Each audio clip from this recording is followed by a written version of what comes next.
பொதுவா நாய்கள் எல்லாருக்குமே பிடிச்ச ஒரு பிராணி.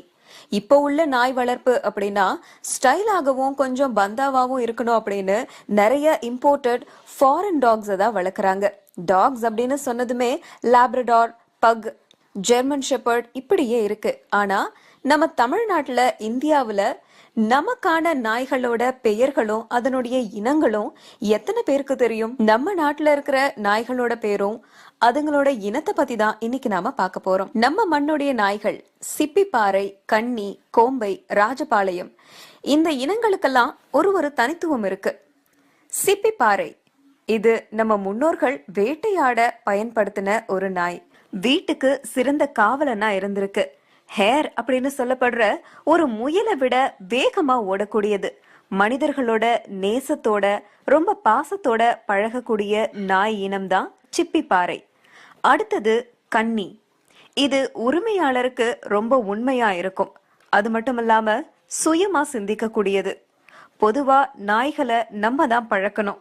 ஆனா இந்த கன்னி வகை நாய்கள் நம்ம என்னெல்லாம் செய்யறோமோ அதை அப்படியே பார்த்து அப்படியே பழகக்கூடிய ஆற்றல் படைத்தது. அதனால இது கூட எளிதா பழகிடலாம்.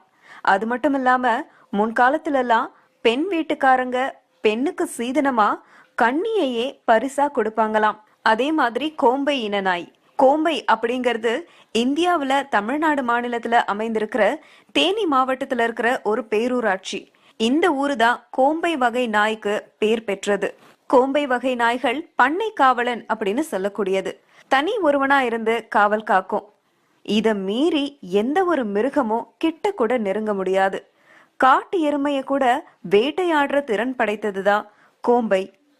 அடுத்தது ராஜபாளையம்.